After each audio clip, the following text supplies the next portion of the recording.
Ako si Ruby Pereira Ranzairo, 34 years old na ako. Karaniwan, tumatakbo yung buong araw namin sa umaga. Pagkagising namin, magpe-prepare, maliligo, magpapainit ng tubig, tapos kakain. Pagkakain namin, prepare yung dadal namin sa hospital. Then, bihis, tapos punta na sa PGH. Pag nasa PGH na kami, mag-antay kami ng breastfeeding hour. Kasi usually, nag-start ang breastfeeding hours nila 8:30. Ilang buwan nang ginagawa to?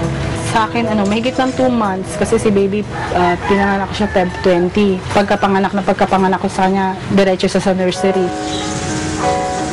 Mahirap na, parang hindi mo naman kasi mararamdaman yung hirap eh. Kasi para, yung 10 taon na paghihintay namin doon sa baby namin, yun ang mas mahirap.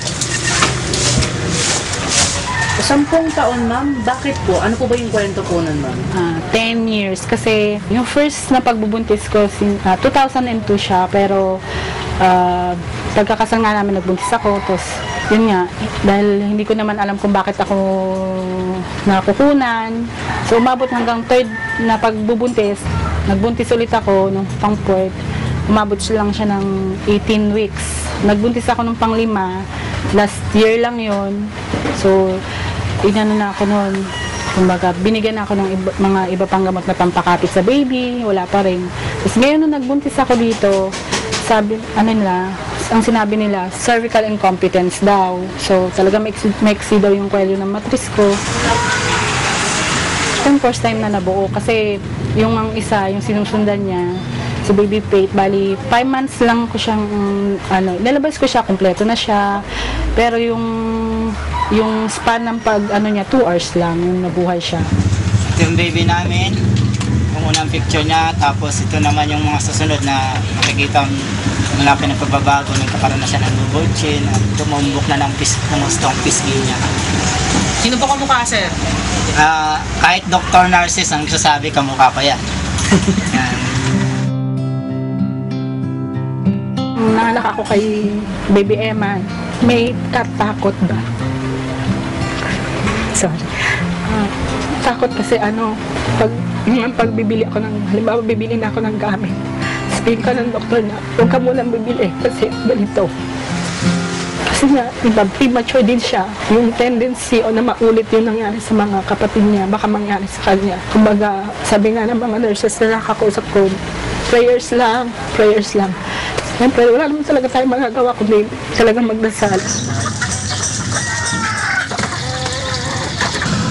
Magbabay din ka na.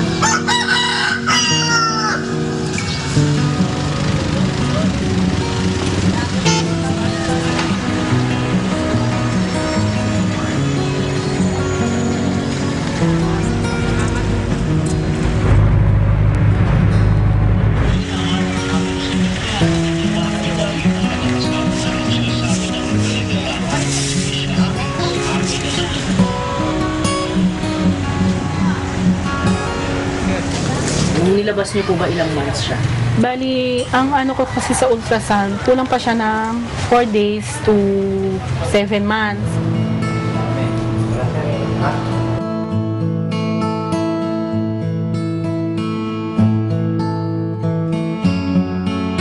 Kasi pag hindi daw siya nakukonsume, siya, mawawala. Natatakot din naman ako na in the future, wala akong mapadede sa kanya. So, nagpa-breastfeed ako sa iba.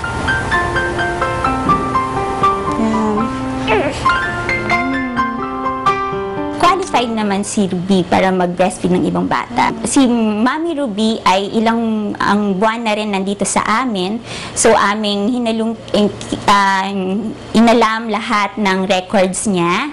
So, in-interview namin siya, pinakita niya sa amin yung mga ibang eksaminasyon na meron siya. Wala naman kasi siyang mga simptomas na nakikitaan na meron siyang ibang sakit. Ang risk Once na pinapadede natin yung ibang baby dun sa ibang mommy, syempre merong mga ibang sakit na pwedeng maipasa noong nagpapadede doon sa pinapadede. Ang isa sa mga kinakatakutan natin ay yung HIV. So ang ginagawa natin para maging safe ito, dinadaan natin sila sa proseso ng pasteurization. Yung pasteurization ay isang proseso kung saan nilalagay natin sila sa isang machine, pagkatapos iniiwan natin doon for 2 hours para yung mga mikrobyo ay mabawasan or mawala. Kailangan nating mag-wet nurse kasi napakadami talaga nating mga babies na iniiwan ng mga magulang.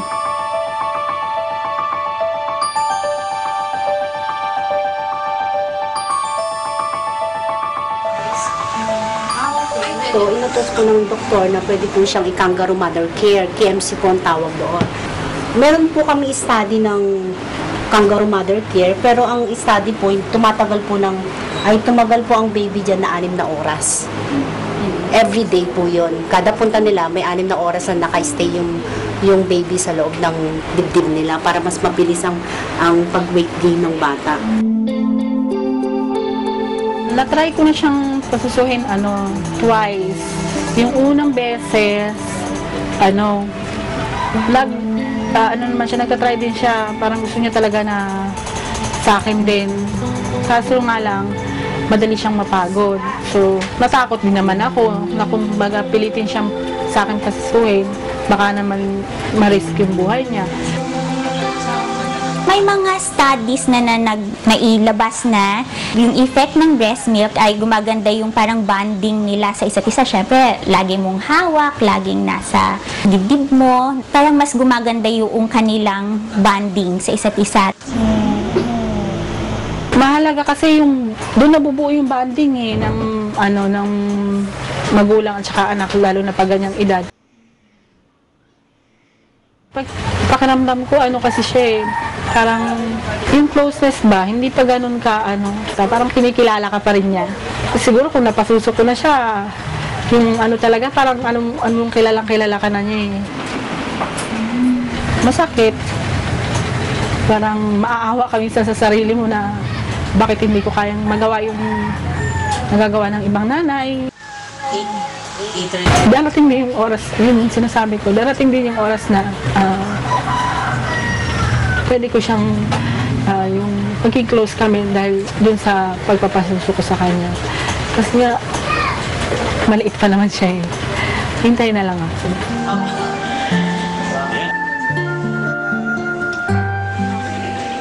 Una, nahihinayang ako kasi hindi pa rin namin siya kasamang may iuwi. Pero, umaasa kami na bukas may uwi na namin siya. Pero, siyempre umaasa kami na healthy namin siyang maiuwi.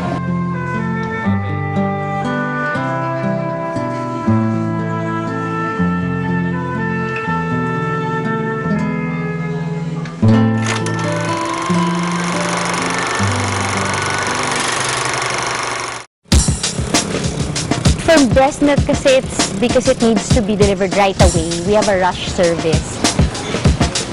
Saan po yung unit? Saan po yung unit number 10? Yeah, hi, good morning. Hello. Nabigay ko lang po sa inyo yung milk. Okay, thank you.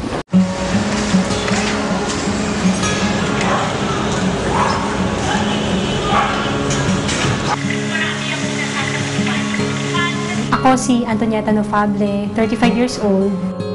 Taga Iloilo talaga ako, pero dito ako nagtatrabaho sa Manila. May dalawa akong anak, isang 6 years old na girl, tapos isang 2-month-old na baby. Kahit sino naman sigurong mother, na yung baby mo, iiwan mo ng 2 months old pa lang, siyempre mamimiss mo talaga siya.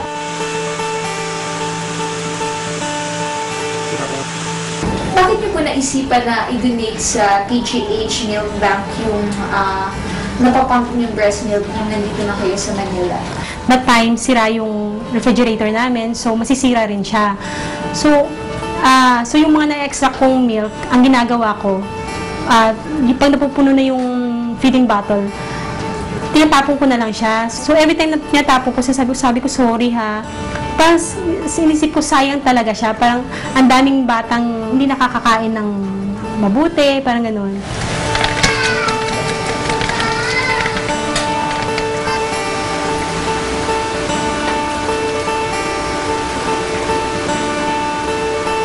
So after natin siyang makolek, ilalagay na natin siya sa ref para mag-frozen, para mag-preserve siya. So yan.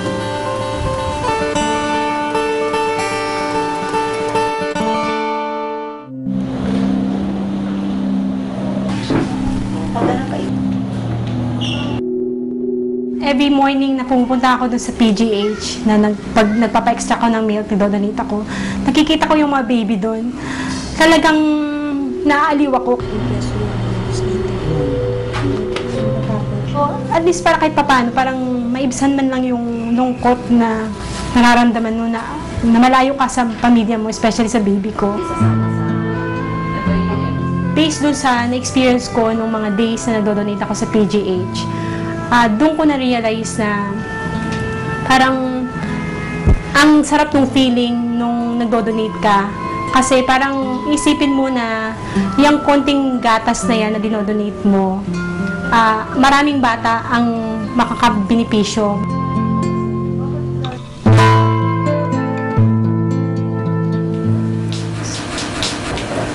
So, bago ako muli, kailangan ko muna ikot din itong mga breast milk na naimba ko para kay baby. So, eto yung magiging pasalubong ko kay baby.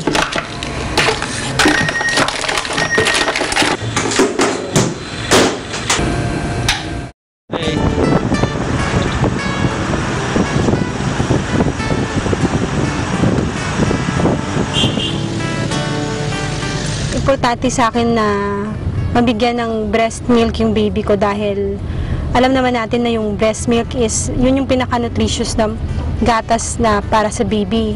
So kahit na malayo ako, iniimbak ko pa rin yung breast milk ko para pag uwi ko sa bahay, ito yung magiging pasalubong ko sa baby ko.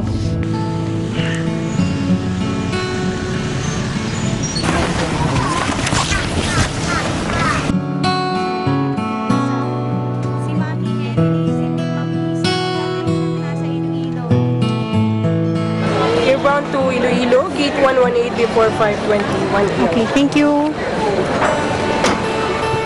Baby, ilang minuto na lang. Magkikita na tayo, makakalong na naman kita, malalaro na naman kita. Sana itong dala kong gatas, ito yung mapupunan niya yung mga panahon at mga oras na wala ako sa tabi mo para alagaan ka. Lagi mo lang iisipin na itong gatas na to is ito yung tanda ng pagmamahal ko sa'yo.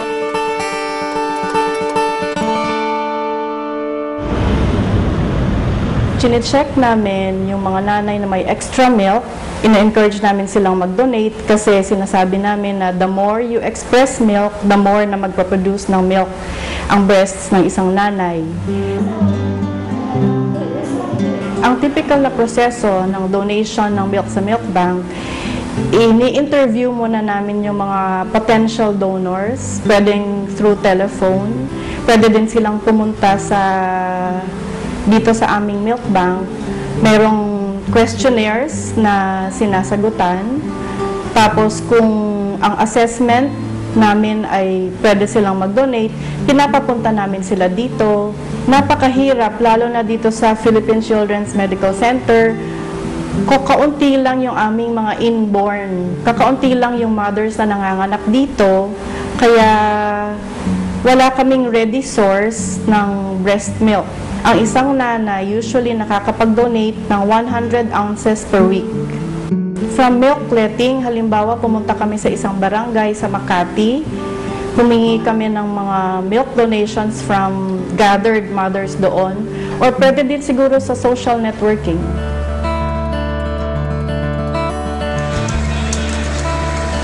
Ako si Mea Seron, 31 years old. Nagbe-breastfeed ako since pinanganak ko yung anak ko, so mahigit 1 year na. So mag 1 year and 4 months na siya this May. nakita ko lang yon through dun sa isang site din.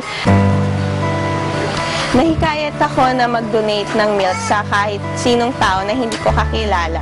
Dahil nga kumaga sharing, hindi mo iniisip ang kung sino yung tatanggap. Basta magbigay ka na lang kasi mas nangangailangan sila.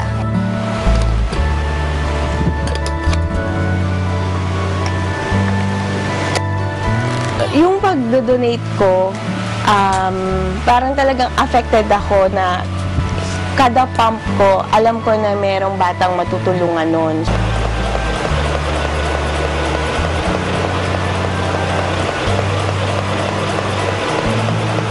So, kapag meron kami talagang isi-share, kumaga, talagang bigay talaga yon. Walang halong mali siya o kung ano man. Talagang parang para sa anak ko rin. Gusto ko maibahagi din sa ibang bata na kung ano yung mga naibibigay ng breast milk, kagaya na naibibigay nila sa anak ko, kagaya ng hindi sakitin, at saka yung intelligence din, mas higher.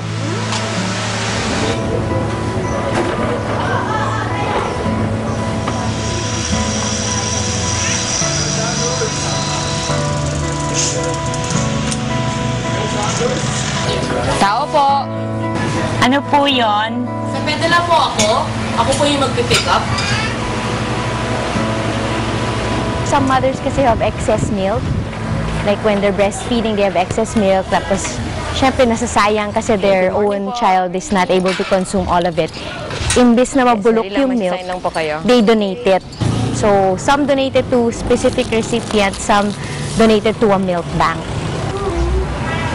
Well, kasi usually our regular delivery is 100 pesos from one point to the other. That's within the same day. But from breast milk kasi it's because it needs to be delivered right away. We have a rush service. So it's 200 to deliver from point A to point B.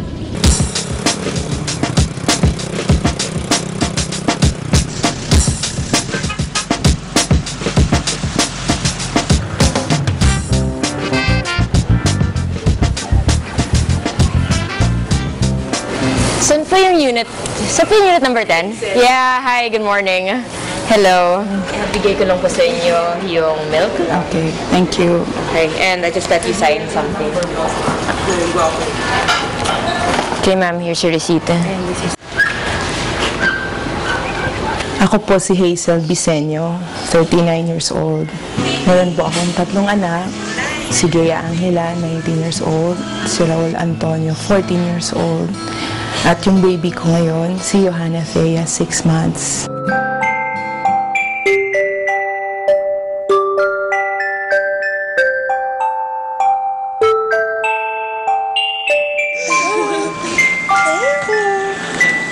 Siguro nagtataka kayo kung bakit parang malalayo yung edad nila. Kasi nabiyuda na po ako noong 2003 sa daddy nila, Gea, at ni Raul. Akala ko magiging mag-isa na lang ako habang buhay eh. Tapos noong 2009, I was diagnosed with cancer, thyroid cancer. And in the same year, naoperahan ako, tinanggalan na ako ng thyroid. Tapos nag-undergo ako ng radiation.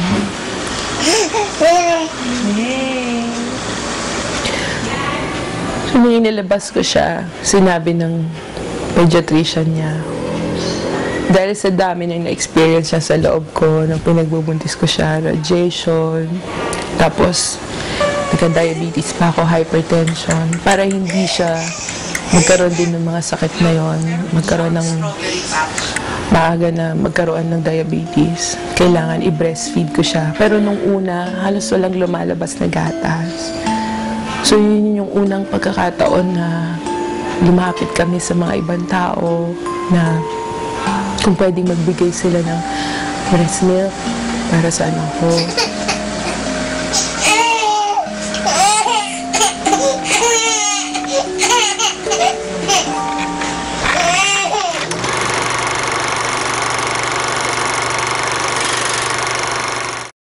Hello. Ay, sabi kay ma'am, thank you ha. Thank you.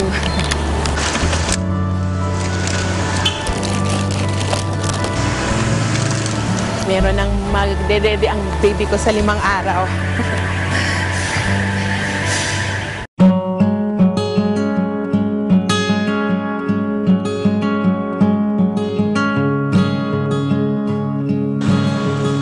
Bahala po kayo kay baby. Bye. Bless na kay Lola.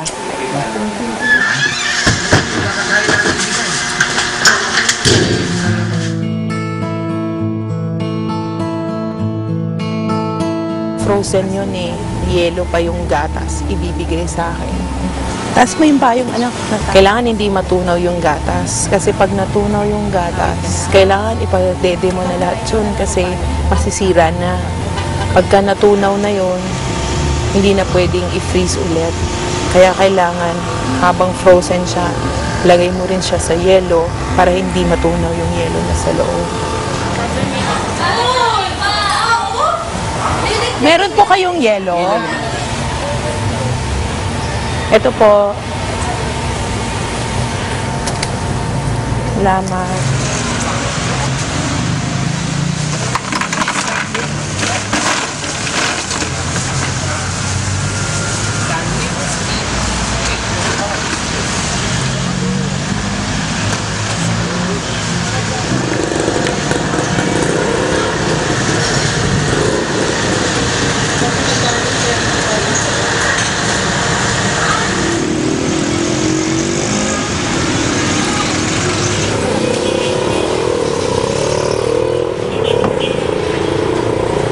Manong sa Makati po, sa Salcedo Village.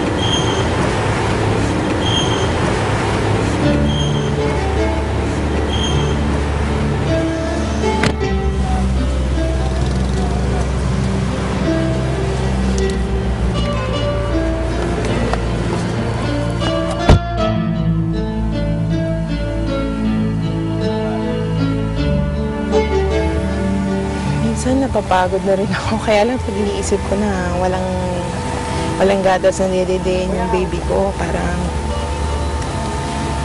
hindi ko na lang iniintindi. Iniisip ko na lang siguro exercise na lang to. Kaya lang pag ganito kasi na tanghaling tapat, katulad nitong nagbibigay ng gatas na to, gusto niya kasi lunchtime. So kailangan sundin ko yun. Kaya kahit naturik yung araw, kailangan akong lumabas. Okay lang po ba? Pagdating natin doon, hintayin niyo na lang po ako.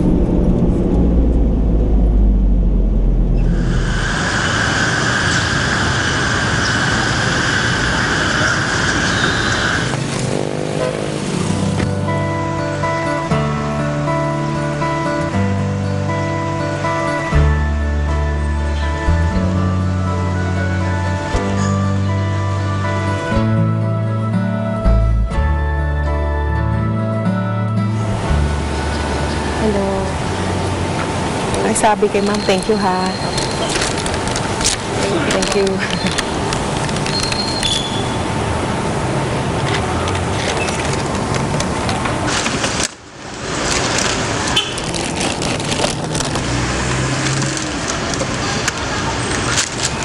Meron ng magdedede ang baby ko sa 5 araw. Thank you po.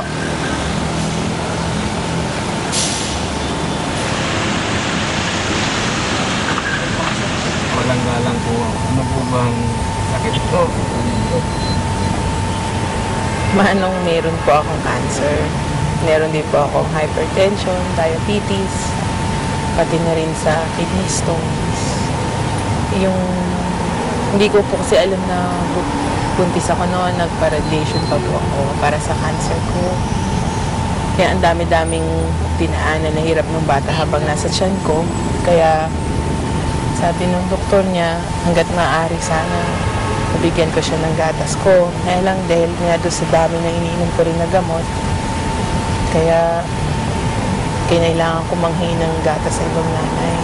Sa bawat hinihingan ko na nanay doon, kailangan ko sabihin sa kanila yung sakit ko, bakit kailangan ko humingi ng gatas. Minsan nga nahiya na ako sa sarili ko kasi kailangan pa maraming tao makaalam na kung ano yung sakit ko. Siyempre, hindi naman ako, may trabaho naman ako at hindi naman sa hindi ko kayang bumili ng gatas. Kaya lang, kailangan kasi ng anak ko yung ganong gatas. Kaya kailangan ko minsan, lunukin na lang yung pride ko. Para na lang, pag nag-text ako, sinasabi ko na please help my baby.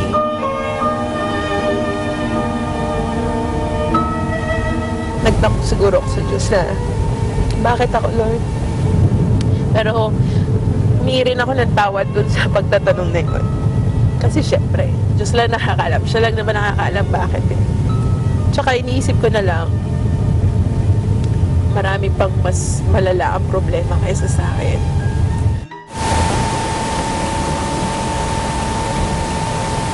Mabigat na po. Ayan. Thank you po.